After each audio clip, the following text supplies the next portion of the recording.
ನಾನಿನ್ನ ಕನಸಿನ ಚಂದಾದಾರನು, ಚಂದ ಬಾಕಿ ನೀಡಲು ಬಂದೇ ಬರುವೆನು. ನಾನೇರ ಹೃದಯದ ವರದಿಗಾರನು, ನಿನ್ನ ಕಂಡ ಕ್ಷಣದಲ್ಲೇ ಮಾತೆ ಮರೆವೆನು. ನಾ ಕಂಡ ಕ್ಷಣದಲ್ಲೇ ಮಾತೆ ಮರೆವೆನು, ಕ್ಷಮಿಸು ನೀ ಕಿನ್ನರಿ. ಹೊಸ ವರ್ಷಕ್ಕೋಸ್ಕರ ಒಂದು 4 ಲೈನ್ಗಳನ್ನು ಬರೀಬೇಕು ಅಂತ ಏನಾದರೂ ಪರವಾಗಿಲ್ಲ, ಪ್ಲೀಸ್ ನಮಗೋಸ್ಕರ. ಈಗ ನಿಮ್ಮ ಹ್ಯಾಂಡ್ ರೈಟಿಂಗ್ ನೋಡಿ, ತ್ರಿವಿಕ್ರಮ್ ಅವರ ಹ್ಯಾಂಡ್ ರೈಟಿಂಗ್ ಕೂಡ ನಾವು ನೋಡ್ತೀವಿ. ಜೊತೆಗೆ ಹೊಸ ವರ್ಷಕ್ಕೆ ಅವರು ಹೊಸದಾಗಿರುವಂಥ ಒಂದು 4 ಪದಗಳನ್ನು ಕೂಡ ಬರೀತಾರೆ. ತುಂಬಾ ಬರೀಬೇಕು, ಅಥವಾ ಯಾವ್ದಾದ್ರು ಅದೇ ದೊಡ್ಡ ಟೀಮ್ ಜೊತೆ ಒಂದು ಫಿಲ್ಮ್ ಮಾಡೋದು, ಚಿಕ್ಕ ಚಿಕ್ಕ ಟೀಮ್ಗಳ ಜೊತೆ ನೀವು 10 ಫಿಲ್ಮ್ ಮಾಡಿ, ಲೈಕ್ ಇಲ್ಲ ಅಂತಂದ್ರೆ they just have A thin line. ಕೆಲವು ಸರಿ ತುಂಬಾ ಥಿನ್ ಲೈನ್ ಇರುತ್ತೆ, ಅವ್ರ ಜೊತೆ ಕೊಲ್ಯಾಬ್ ಆಗಿ ಡೆವಲಪ್ ಮಾಡ್ತೀವಿ. ಅದನ್ನ ಅವ್ರಿಗೆ ಏನ್ ಬೇಕೋ ಅದನ್ನ ಕೊಡೋದಿರುತ್ತೆ, ಅಂಡ್ ಅವ್ರು ಏನ್ ಕೇಳ್ತಾ ಇದಾರೆ ಅದನ್ನ ಕೊಡೋದಿರುತ್ತೆ. 2 ದಾರಿನೂ ಇರುತ್ತೆ. ಬೇಸಿಕ್ಲಿ ಇನ್ಯಾರ ಜೊತೆ ತುಂಬಾ ಕೆಲಸ ಇರಲ್ಲ, ಡೈರೆಕ್ಟರ್ ಜೊತೆನೆ ನಾವು ಎಷ್ಟು ನೀಟಾಗಿ ಸಿಂಕ್ ಆಗ್ತೀವಿ ಅಷ್ಟು ಬರೆಯೋದು ಈಸಿ ಅಂತ ಹೋಗುತ್ತೆ. ಆದರೆ ನಾವು ಯಾರು ಇಮ್ಯಾಜಿನ್ ಮಾಡಿರಲಿಲ್ಲ, ಲೈಕ್ ಗೊತ್ತಿತ್ತು ಅಂದರೆ ಮುಂಚೆ ಎಲ್ಲ ಕುಂದಾಪುರ ಕೃಷಪ್ಸ್ ಜೊತೆ ಹೋಗಿದ್ದು ಅದೆಲ್ಲ ಇತ್ತು. ಬಟ್ ಆ ಊರಲ್ಲಿ ಈ ಥರದ್ದೇನೋ ಒಂದು ಮುಂದಿನ ದಿನಗಳಲ್ಲಿ ಆಗ್ಬೋದು ಅನ್ನೋದು ಅವಾಗ ನಮ್ಮ ಕಲ್ಪನೆನೂ ಇರಲಿಲ್ಲ.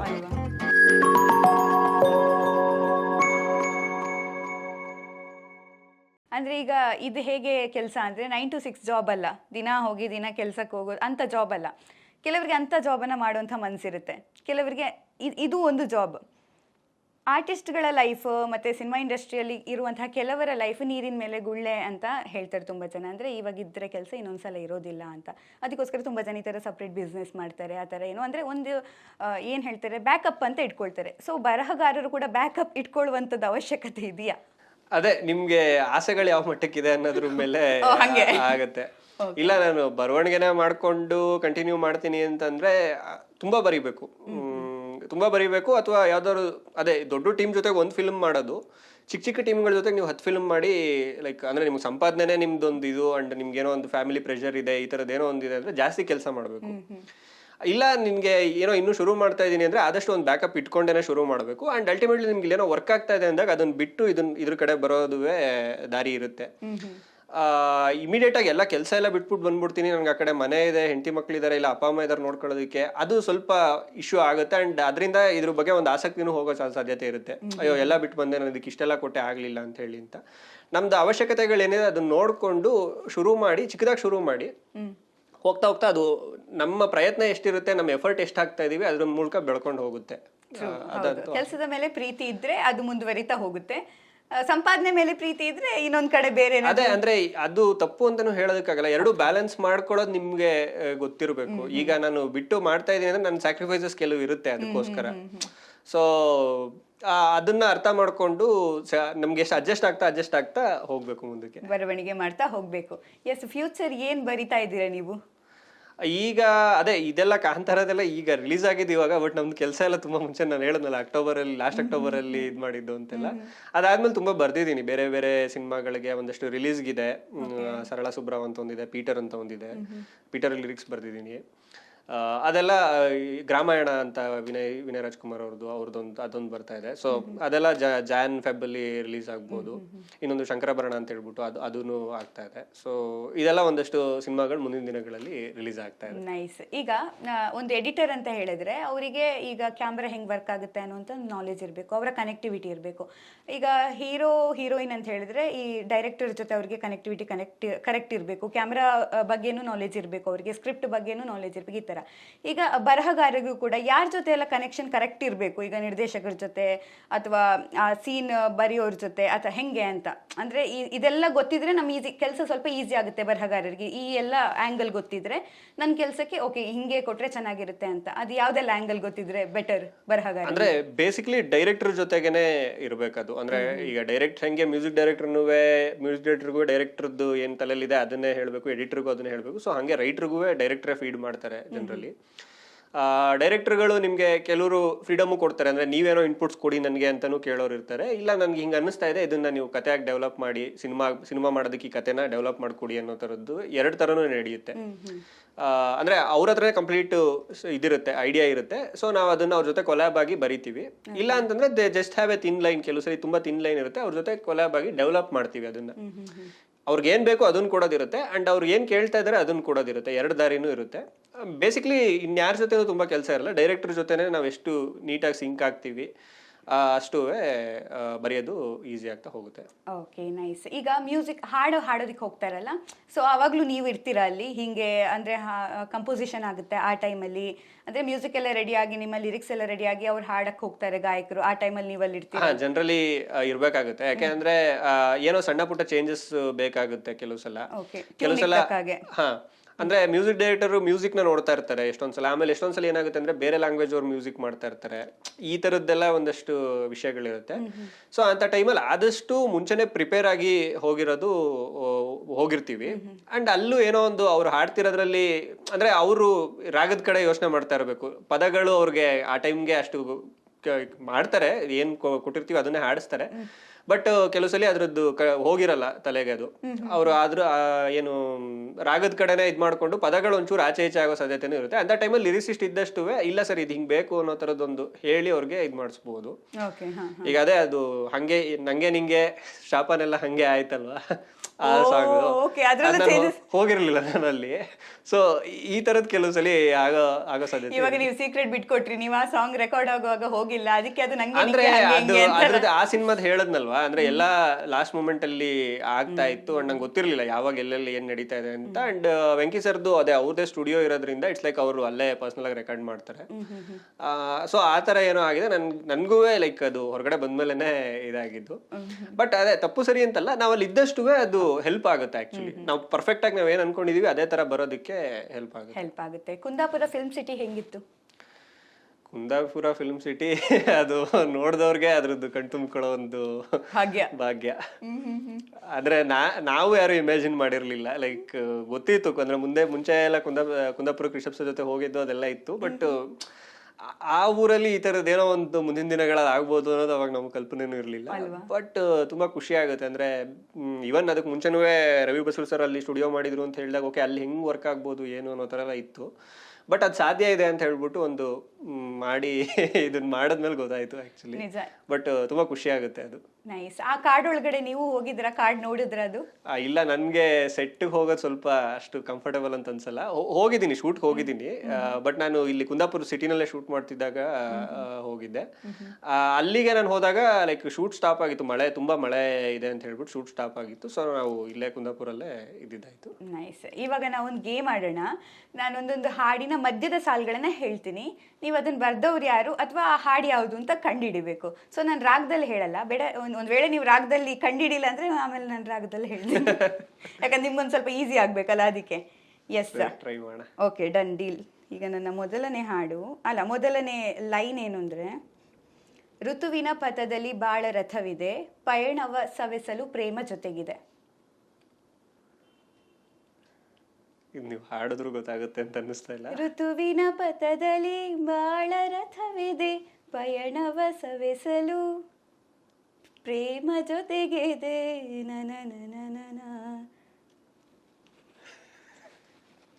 ಮೇಘ ಬಂತು ಮೇಘ. ಗೊತ್ತಿಲ್ವ ಇದು ಹಾಡು? ಹಂಸಲೇಖ ಸರ್ ಬರ್ದಿರೋದು. ಹಂಸಲೇಖ ಸರ್ ಬರ್ದಿರೋದಂತ ಗೊತ್ತು. ಓಕೆ ಸರಿ ಬಿಡಿ, ಇನ್ನೊಂದು ಹಾಡು, ನೆಕ್ಸ್ಟ್ ಹಾಡು. ಓಕೆ. ನಾನಿನ್ನ ಕನಸಿನ ಚಂದಾದಾರನು, ಚಂದ ಬಾಕಿ ನೀಡಲು ಬಂದೇ ಬರುವೆನು, ನಾನೇರ ಹೃದಯದ ವರದಿಗಾರನು, ನಿನ್ನ ಕಂಡ ಕ್ಷಣದಲ್ಲೇ ಮಾತೆ ಮರೆವೆನು.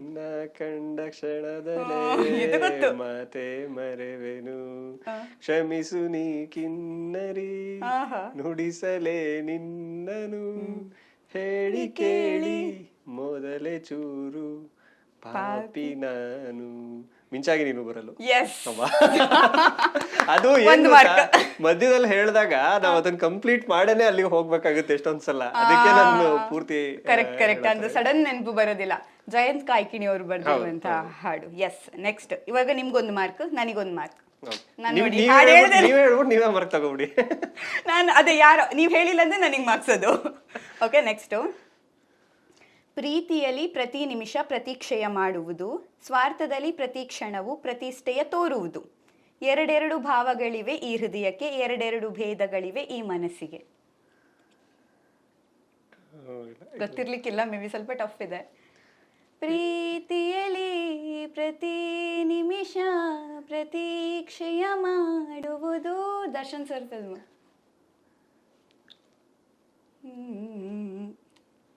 ನಾಗೇಂದ್ರ ಪ್ರಸಾದ್ ಅವರು ಬರೆದಿರುವಂಥ ಹಾಡು. ಓ ಸೂರ್ಯ ನಿನಗೆ ನಮನ. ಇವಾಗ ಹಾಡು ನೆನಪಾಗಿ. Yes, next. ನನಗೆ 2 ಪಾಯಿಂಟ್, ನಿಮ್ಗೊಂದು ಪಾಯಿಂಟ್. ಆಯ್ತು.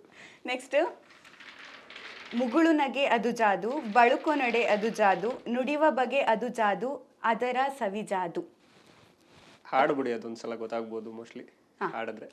ಮುಗುಳು ನಗೆ ಅದು ಜಾದು, ಬಳುಕೊ ನಡೆ ಅದು ಜಾದು, ನುಡಿವ ಬಗೆ ಅದು ಜಾದು, ಅದರ ಸವಿಜಾದು. ಇದು ಬಾನಿಂದ ಜಾರಿ ಬಂದ, ಅದನ್ನ ಕವಿರಾಜ್ ಸರ್ ಬರ್ದಿರೋದು. ಬಾನಿಂದ ಜಾರಿದಂತ ಚುಕ್ಕಿನ ಹೇಳು ನೀನು, ಆ ಚಂದ್ರ ಚೆಲ್ಲಿದಂತ ಬೆಳದಿಂಗಳೇ ನೀನು. Yes, very nice. ಆಯ್ತು, 2 ಪಾಯಿಂಟ್ ಈಚ್. ಓಕೆ, ನೆಕ್ಸ್ಟ್, ಬಾಳೆಂದರೆ ಪ್ರಣಯಾನುಭಾವ ಕವಿತೆ, ಆತ್ಮಾನುಸಂಧಾನ, ನೆನಪೆಂದರೆ ಜನ್ಮಕ್ಕೂ ನೂರಾರು ಜನ್ಮಕ್ಕೂ ಬಲವಾಧಾರೆ ಉಳಿದಲಿದು ಬಾರೆಲೆ. ಆ ಲೈನ್ ಮಾತ್ರ ನಂಗೆ ಬಹಳ ಫೇವ್ರೇಟ್. ಬಾಳೆಂದರೆ ಪ್ರಣಯಾನುಭವ ಕವಿತೆ, ಆತ್ಮಾನುಸಂಧಾನ, ನೆನಪೆಂದರೆ ಮಳೆ ಬಿಲ್ಲ ಛಾಯೆ, ನನ್ನೆದೆಯ ಬಾಂದಳದಿ ಚಿತ್ತಾರ ಬರೆದವಳೆ, ಸುತ್ತೇಳು ಲೋಕದಲ್ಲಿ ಇನ್ನೆಲ್ಲೂ ಸಿಗದವಳೆ. Nice nice. ಈಗ ನೆಕ್ಸ್ಟ್, ಯಾವನೂ ಬಿಟ್ಟು ಹೋದ ಹಳೆ ಚಪ್ಲಿ ಬಾಳು, ಹಾಕೊಂಡು ಹೋಗು ಮಗನೇ ನಿಲ್ಲಬೇಡ ನೀನೆಲ್ಲೋ, ಭಗವಂತ ರೋಡಲ್ಲಿ ಸಿಕ್ಕರೆ ನಾವೇನ್ ಮಾಡೋಣ, ಅವನಿಗೂ ಬಣ್ಣ ಹಚ್ಚಿ ಡ್ರಾ ಮಾಡೋಣ. ಗೊಂಬೆ ಆಡ್ಸೋದು ಯೋಗರಾಜ್ ಭಟ್ ಅವರು. ಅಲ್ಲಿ ಡ್ರಾಮಾ ಬಂತಲ್ಲ, ಅದಕ್ಕೆ ಗೆಸ್ ಮಾಡಿದ್ರು ನೀವು? ಏನಿಲ್ಲ, ಇದನ್ನ ಅರ್ಧ ನಿದ್ದೆಲ್ಲ ಕೇಳಿದ್ರು, ಕೇಳಿದ್ರು. ಇಂಥ ಲೈನ್ಗಳು ಬಂದ್ರೆ ಇದು ಭಟ್ರು ಬರ್ದಿರೋದು ಅಂತ ಈಸಿಯಾಗಿ ಗೊತ್ತಾಗ್ಬಿಡುತ್ತೆ. ಹಂಗೇನಿಲ್ಲ, ಭಟ್ರುವೇ ಅವ್ರು ಬರ್ದಿರೋದು ಗೊತ್ತಾಗದೇ ಇರೋ ತರದ್ ಎಷ್ಟೊಂದು ಹಾಡುಗಳು ಬರ್ದಿದ್ದಾರೆ ಖಂಡಿತ. ತಾಳೆ ಹಿಡಿದು ನೋಡದೆ ಮಾಡಬಹುದೇ ಹೋಲಿಕೆ, ದೂರದಲ್ಲಿರೋ ತಾರೆಯ ನೀರಲಿರುವ ಬಿಂಬಕ್ಕೆ, ಬೆಳ್ಳಿ ಪರದೆಯ ಸುಳ್ಳು ಬೆಳಕು, ಜಗದ ಕತ್ತಲ ಬೆಳಗದೆ, 3 ತಾಸಿನ ಕನಸಿನ ಆಚೆಗೆ ಬದುಕು ಬೇರೆ ಇದೆ. ಹಾಡಿ. ಇದೆಲ್ಲಿ ಸಿಕ್ತು ನಿಮ್ಗೆ? ನಮ್ದು ಹೆಂಗೋ ಸಿಗುತ್ತೆ, ಮಾಯೆ ಅಲ್ವಾ ಇದು? ಮಾಯೆ. ಬರ್ದಿರೋರು ತ್ರಿಲೋಕ್ ತ್ರಿವಿಕ್ರಮ್. ಸೊ ನಾನೇ ಹೇಳ್ಬಿಟ್ಟೆ, ಈಗ ಅವರೇ ಹಾಡನ್ನ ಹಾಡ್ಲಿ. ಇದು BTS ಸಿನಿಮಾಗೆ ಬರ್ದಿದ್ದು.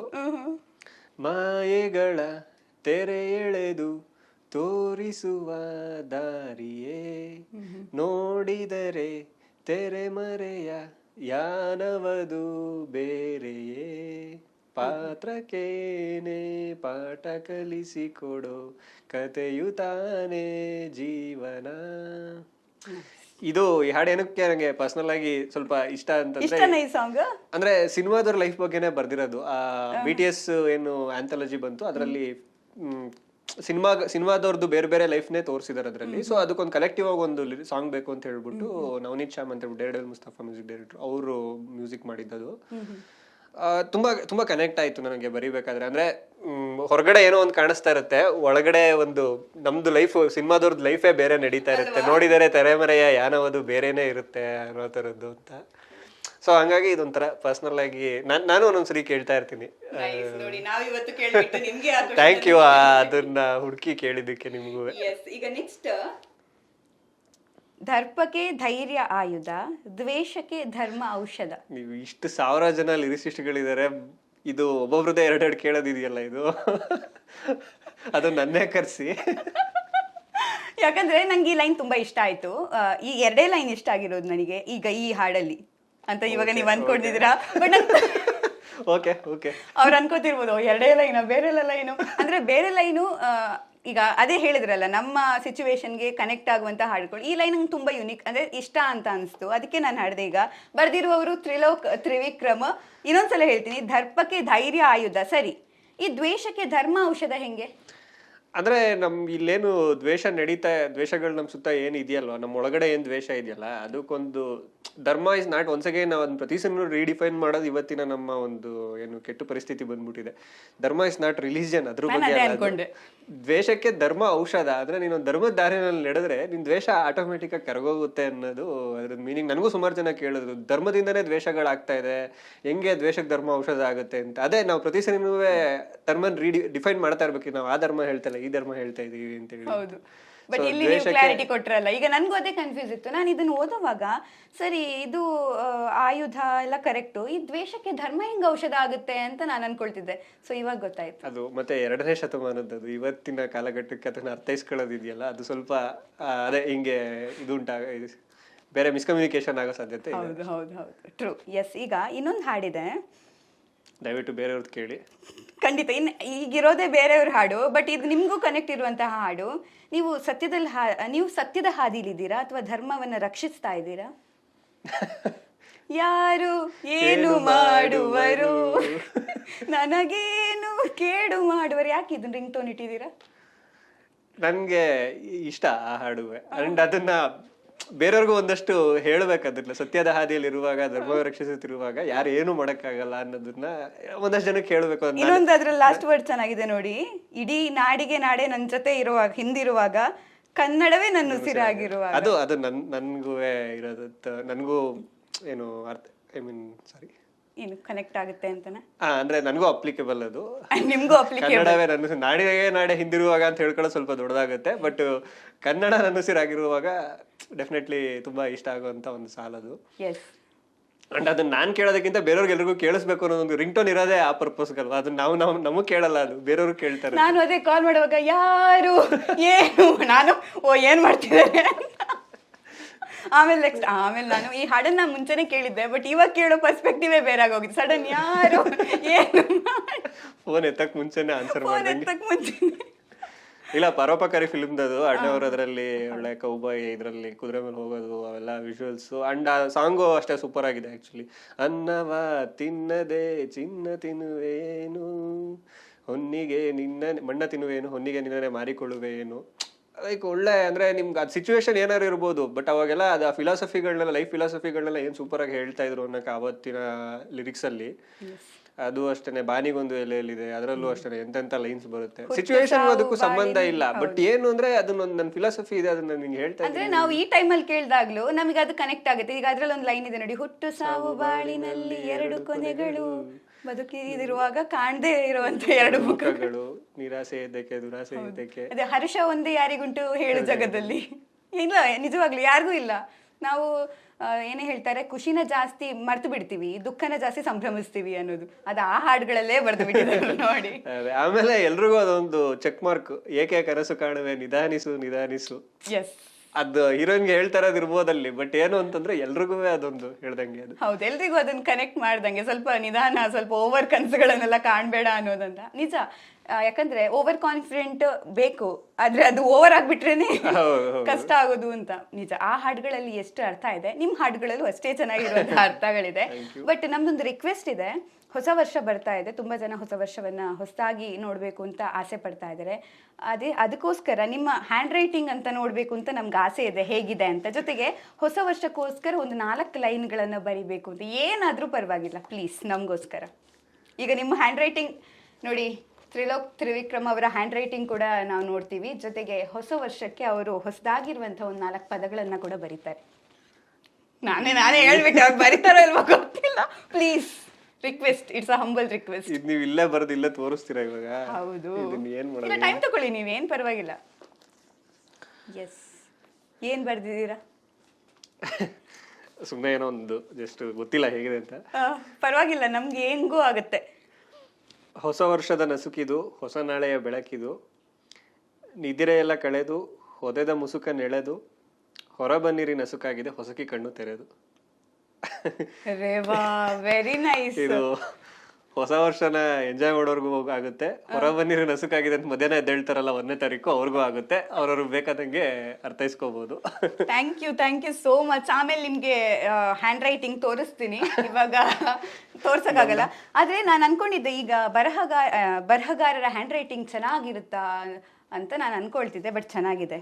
ಅಲ್ಲ ಈಗ ಏನು ಹೇಳ್ತಿರೋ ಅಂತ ಹೇಳಿಲ್ಲ. ಲಾಸ್ಟ್ ಈ ಥರ ಎವಾಲ್ಯೂಟ್ ಮಾಡಿದ್ದು ನಮ್ಮ ಕನ್ನಡ ಟೀಚರ್ಗಳನ್ನೇ. ಈಗ ಹೊಸದಾಗಿ ನೀವು ಬರೆದು ತೋರಿಸ್ದಂಗಿದೆ. ಚೆನ್ನಾಗಿದೆ. ಹೊಸ ವರುಷದ ನಸುಕಿದು, ಹೊಸ ನಾಳೆಯ ಬೆಳಕಿದು, ನಿದಿರೆ ಎಲ್ಲ ಕಳೆದು, ಹೊದೆದ ಮುಸುಕನೆಳೆದು, ಹೊರಬನ್ನಿರಿ ನಸುಕಾಗಿದೆ, ಹೊಸಕಿ ಕಣ್ಣ ತೆರೆದು. ವಾವ್, ವೆರಿ ನೈಸ್, ತುಂಬಾನೇ ಚೆನ್ನಾಗಿದೆ. ಬೆಳಗ್ಗೆ 6 ಗಂಟೆ ಎದ್ದೇಳೋರ್ಗೂ ಆಗುತ್ತೆ, ಮಧ್ಯಾಹ್ನ 12 ಗಂಟೆಗೆ ಇಬ್ರಿಗೂ ಮ್ಯಾನೇಜ್ ಮಾಡ್ಬಿಟ್ಟು ನ್ಯೂ ಇಯರ್ನ ಎಲ್ರಿಗೂ ಹೆಂಗ್ ಬೇಕಾದ್ರೂ ಇದು ಮಾಡ್ಬೋದು. ಹ್ಯಾಪಿ ನ್ಯೂ ಇಯರ್ ಎಲ್ರು. ಎಸ್, ನಿಮಗೂ ಕೂಡ ಥ್ಯಾಂಕ್ ಯು ಸೋ ಮಚ್. ತಮಗೂ ಕೂಡ ಹ್ಯಾಪಿ ನ್ಯೂ ಇಯರ್. ನಿಮಗೆ 2026 ಇನ್ನೂ ಖುಷಿನ ಕೊಡ್ಲಿ, ಇನ್ನಷ್ಟು ದೊಡ್ಡ ದೊಡ್ಡ ಪ್ರಾಜೆಕ್ಟ್ಗಳು ನಿಮಗೆ ಸಿಗ್ಲಿ ಅನ್ನೋದು ನಮ್ಮ ಆಶಯ. ಜೊತೆಗೆ ಏನು ಖುಷಿ ಆಗುತ್ತೆ ಅಂತ ಹೇಳಿದ್ರೆ, ಈಗ ಬರಹಗಾರರ ಲೋಕ ಹೇಗಿದೆ ಅಂತ ತಿಳ್ಕೊಳ್ಳುವಂಥ ಕ್ಯೂರಿಯಾಸಿಟಿ ನಮಗೆ ತುಂಬ ಇತ್ತು. ಸೊ ಈ ಲೋಕ ಒಂದು ನಂಗೀಗ ಪರಿಚಯ ಆಯಿತು, ತ್ರಿಲೋಕ. ಸೊ ನಿಮ್ಮನ್ನ ಪ್ರೀತಿಸುವಂಥ ಜನ ತುಂಬ ಜನ ಇದ್ದಾರೆ, ನಿಮ್ಮ ಪದಗಳನ್ನು ಪ್ರೀತಿಸುವಂಥ ಜನ ತುಂಬ ಜನ ಇದ್ದಾರೆ, ಜೊತೆಗೆ ನಿಮಗೆ ಅಂತ ಅಭಿಮಾನಿಗಳಿದ್ದಾರೆ, ಜೊತೆಗೆ ನಿಮಗೆ ಸಪೋರ್ಟರ್ಸು ತುಂಬ ಜನ ಇದ್ದಾರೆ. ಸೊ ಅವರಿಗೆ ಏನು ಹೇಳ್ತೀರಾ? ಅದು ಗೊತ್ತಿಲ್ಲ ನೀವು ಯಾರನ್ನ ಹೇಳ್ತಾ ಇದ್ದೀರಾ, ಎಲ್ಲಿದ್ದಾರೆ ಅವ್ರು ಯಾರು ಅಂತ ಹೇಳಿ ಅಂತ. ಹೋಪ್ಫುಲಿ ಇರ್ಬೋದು ಎಲ್ಲರೂ. ಆದ್ರೆ ಯಾರೇ ಸಿಕ್ಕಿದ್ರು ಅದೆಲ್ಲದೂ ನಾನು ಬರ್ದಿರೋದು ಬರವಣಿಗೆಯಿಂದನೇ ಆಗಿದೆ. ಅದೆಲ್ಲದೂ ಒಂದ್ಸಗಿ ಅದಕ್ಕೊಂದು ಎಕ್ಸಾಂಪಲ್ ಏನಂದ್ರೆ, ನಾವು ಯೂಟ್ಯೂಬಲ್ಲಿ ಸರ್ದು ವೆಂಕಿ ಸರ್ದು ವಿಡಿಯೋ ಹಾಕಿದ್ವಲ್ಲ, ಅದರಲ್ಲೂ ಕಮೆಂಟ್ ಬಂದಿದೆ, ನಿಮ್ಮ ಪದಗಳನ್ನ ಹಾಕಿ ಯಾರು ಮಹಾನ್ ಭಾವರಪ್ಪ ಇದನ್ನ ಬರ್ದಿದ್ದಾರೆ ಅಂತ ಅಂದವರು ಇದ್ದಾರೆ. ಸೊ ಅಂಥವ್ರಿಗೆಲ್ಲ ನೀವು ಪಾಪ ಥ್ಯಾಂಕ್ಸ್ ಹೇಳಲೇಬೇಕಲ್ವ? ಇಲ್ಲ, ಅದನ್ನ ಯಾರ್ಯಾರು ಇವತ್ತು ಅದನ್ನ ಗುರುತಿಸ್ತಾ ಇದ್ದಾರಾ ಎಲ್ರಿಗೂ ಥ್ಯಾಂಕ್ಸ್. ಅದೇ ಅದರಲ್ಲಿ ಒಂದ್ಸಗೇನ್ ಅದು ನಾನು ಬರ್ದೆ ಅನ್ನೋದಕ್ಕಿಂತ ನನ್ನಿಂದ ಬರೆಸ್ಕೊಂತು ಆ ಟೈಮ್ಗೆ ನೀವು ಅದು ಇಡೀ ಸಿನಿಮಾ ಹೆಂಗಾಯ್ತು ಅದೇ ಥರನೇ ನಾನು ಒಂದು ಪಾರ್ಟ್ ಆಗಿ ಅದ್ರಲ್ಲಿ ಕೆಲಸ ಮಾಡಿದೆ ಅಷ್ಟೇ. ಬಟ್ ಒಂದು ಬರೆಯೋಕ್ಕೊಂದು ಅವಕಾಶ ಸಿಕ್ತು, ಅದನ್ನೊಂದು ಹೇಳಿ ಇವತ್ತೆಲ್ಲ ಅದನ್ನು ಅಪ್ರಿಷಿಯೇಟ್ ಮಾಡ್ತಿರ್ಬೇಕಾದ್ರೆ, ಎಲ್ಲೇ ಯಾರ್ಯಾದ್ರ ಬಗ್ಗೆ ಮಾತಾಡ್ಬೇಕಾದ್ರೂ ತುಂಬ ಖುಷಿ ಆಗುತ್ತೆ. ಆ್ಯಂಡ್ ನನಗೆ ನೀವು ಹೇಳ್ದಂಗೆ ಫಾಲೋವರ್ಸು, ಫ್ಯಾನ್ಸ್ ಅಂತ ಏನು ಹೇಳ್ತಿದ್ದೀರಾ ಅದೆಲ್ಲ ಸಿಕ್ಕಿರೋದು ಅದರಿಂದನೇ. ಸೊ ನನ್ನನ್ನು ಪ್ರೀತಿಸಷ್ಟೇ ಕನ್ನಡನೂ ಕನ್ನಡ ಸಿನಿಮಾಗಳನ್ನೂ ಅಷ್ಟೇ ಪ್ರೀತಿಸಿ, ಅದೊಂದೇ ನಾನು ಹೇಳ್ತೀನಿ. ಎಸ್, ಫ್ಯೂಚರ್ ನಿರ್ದೇಶಕರಾಗಬೇಕು ಅಂತ ಕನಸೇನಾದ್ರೂ ಇದೆಯಾ? ಸದ್ಯಕ್ಕೆ ಏನು ಹಂಗಿಲ್ಲ. ಇಲ್ವಾ? ಒಂದು ಥಾಟ್ ಸೈಡ್ ಅಲ್ಲಿ ಇಲ್ಲ ಇಲ್ಲ, ಯಾಕೆಂದ್ರೆ ಬರಹಗಾರರಿಗೇನೆ ತುಂಬಾ ಬರಹಗಾರ ಅವಶ್ಯಕತೆನೇ ತುಂಬಾ ಇದೆ. ಡೈರೆಕ್ಟರ್ಗಳಿಗಿಂತ ಕಮ್ಮಿ ಬರಹಗಾರರಿದ್ದಾರೆ. ಸೊ ಹಾಗಾಗಿ ಬರವಣಿಗೆನೆ ಅದು ಸಾಧ್ಯವಾದಷ್ಟು ಮುಂದುವರಿಸ್ಕೊಂಡು ಹೋಗ್ತೀನಿ. ಬರಿತಾ ಇರಿ, ಇಂತಹ ಪದಗಳ ಮುತ್ತುಗಳನ್ನ ಕೊಡ್ತಾ ಇರಿ ಅಂತ ಹೇಳ್ತಾ ಥ್ಯಾಂಕ್ ಯು ಸೋ ಮಚ್ ನಮ್ಮ ಕಾರ್ಯಕ್ರಮಕ್ಕೆ ಬಂದಿರೋದಕ್ಕೆ. ಆ್ಯಂಡ್ ನಮಗೂ ಕೂಡ ಖುಷಿಯಾಗಿದೆ, ಈಗ ಹೆಚ್ಚು ಹೆಚ್ಚು ಇಂತಹ ಪದಗಳನ್ನು ಕೇಳುವಂತಹ, ಅದನ್ನು ಅನುಭವಿಸಿ ಖುಷಿ ಮಾಡುವಂತಹ ಕ್ಷಣ ನಮ್ಗೆ ಇನ್ನು ಮುಂದೆ ಬರಲಿ ಅಂತ ಹೇಳ್ತಾ, ಆಲ್ ದ ಬೆಸ್ಟ್ ನಿಮ್ಮ ಲೈಫಿಗೆ. ಹೀಗೆ ಖುಷಿಯಾಗಿರಿ, ಹೀಗೆ ಬರಿತಾ ಇರಿ ಅಂತ ಹೇಳ್ತಾ thank you so much. Thank you. ನಿಮಗೂ ಕೂಡ ಥ್ಯಾಂಕ್ ಯು. ನಿಮಗೂ ಕೂಡ ವಿಡಿಯೋ ಇಷ್ಟ ಆದರೆ ಲೈಕ್ ಮಾಡಿ, ಶೇರ್ ಮಾಡಿ, ಕಮೆಂಟ್ ಮಾಡಿ. Thank you.